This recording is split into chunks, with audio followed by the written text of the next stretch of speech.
who wowed audiences as the original Phantom of the Opera, but now musical star Michael Crawford is the man behind the curtain, the wizard himself, in Andrew Lloyd Webber's production of The Wizard of Oz in London's West End. Here he is, in action. Dorothy, there are other ways to see the world, so shift your gaze to this extravagant appliance, mainly magic, slightly science, with no stressful travel plans, as you don't have to move from Kansas City. The unabridged assembled wonders of the world. Michael Crawford there from The Wizard of Oz, and I'm delighted to say Michael's with me now. Michael, you're very welcome indeed. Good afternoon to you. Good afternoon, Roy. Yeah, you're still enjoying The Wizard? Very, very much, thank you. Yeah. Because it's been extended. Extended even in now. this sunshine. It's so hot, but it's good. Yeah, because you're not just the wizard, though, are you? You were Professor Marvel in the clip we just heard before. Han. Yes, Yeah. I start off as Professor Marvel, who introduces Dorothy to the wonders of the world, and to talk about what the great beauty of home, and home is where your heart is, I think, which is the moral of the story.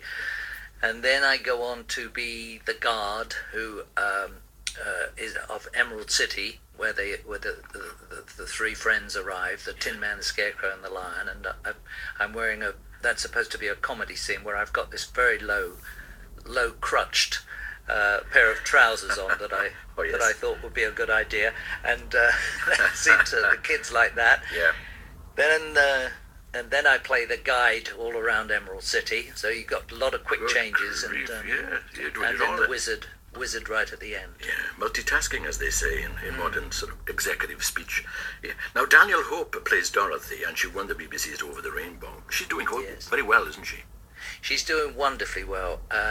She's so professional and extraordinarily talented young lady, as is Sophie Evans, who came second and is a Welsh girl. Yes. And she does Tuesday evenings, and we have great parties from Wales coming in on a Tuesday evening to see Sophie, and we always come out after the evening shows onto the steps at the front of the Palladium. Well, I So tell you, Sophie yeah. and I've met more Welsh people in the last 5 months than I've ever met in my life. You took the thought from my mind there, because do you know on a Tuesday night here in Wales you can't hire a coach for love nor money. They're all going to London. Well, they're a jovial lot, I can tell you. That you're a happy crowd. Yeah, we like a bit of enjoyment and entertainment. Yes, well, she's terrific, Sophie. Yeah, she Lovely is. girl. Lovely girl. Well grounded as well. Feet on the ground, Yes. as we say around here. Yes. Yes. Now, I'm thinking of The Wizard of Oz too, and the original film being such a classic. Were you a fan of that? I was, yes. I mean, it's something that I think comes around every Christmas, like the Wonderful Life or something with Yes. for something Stewart. And you've just always watched it, and you don't know why, but it's No. always been there at Christmas. And now That's right. I suppose it's the Sound of Music as well. Yes. We see every Christmas. But and Charles Morgan, who played the wizard, was so terrific and so subtle in the roles that I mean, even our director didn't even know that he played all three roles. Good heavens. Which is amazing to me. But it's a very clever film. Yes. Very clever, Oh, very yeah. clever story. And of course now, the stage production, the musical, features all the songs from the film, but also some new compositions from Andrew Lloyd Webber and Tim Rice. Yes, they've added to it because, for instance, The Wicked Witch didn't have a song, and now she has a magnificent song and dance in a number called Bacchanalia, and it's beautifully done by Hannah Waddingham.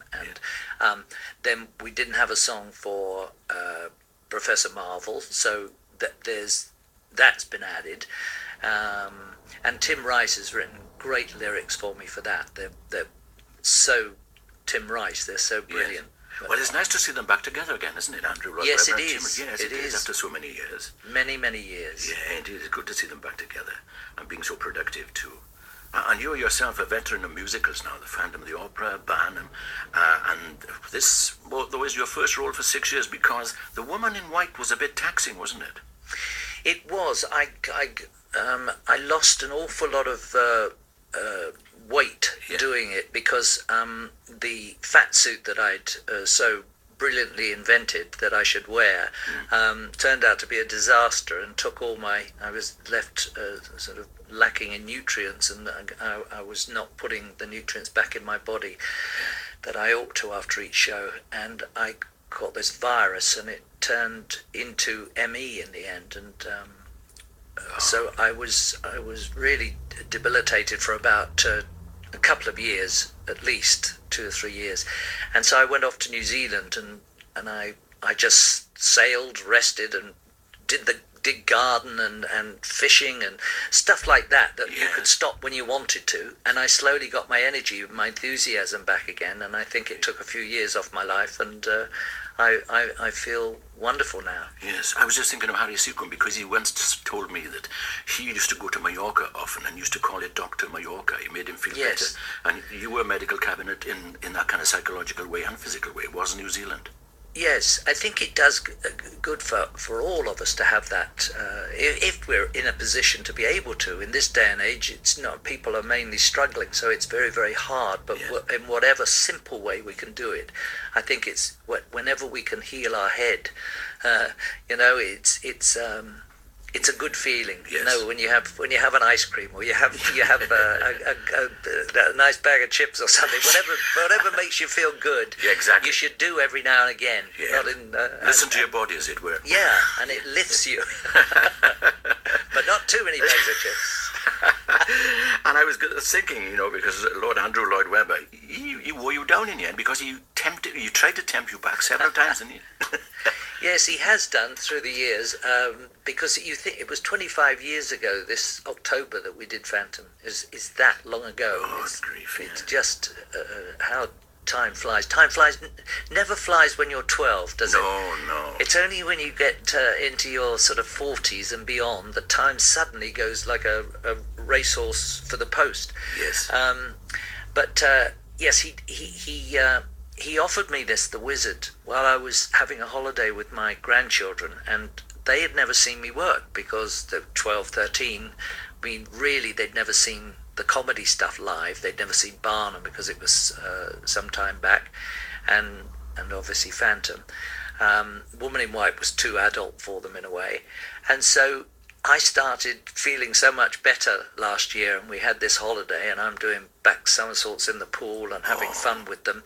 And Popper suddenly is a funny man. And I felt like saying, well, you should have seen me a few years ago. I hope I was really funny then.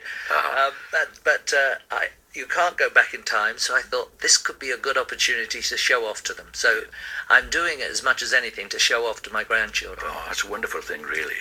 Well, listen, it's been wonderful to talk to you, and success be a constant knocker on your door, as they say, and something that Sophie Evans will be able to help you with now. My wish to you is Yechida.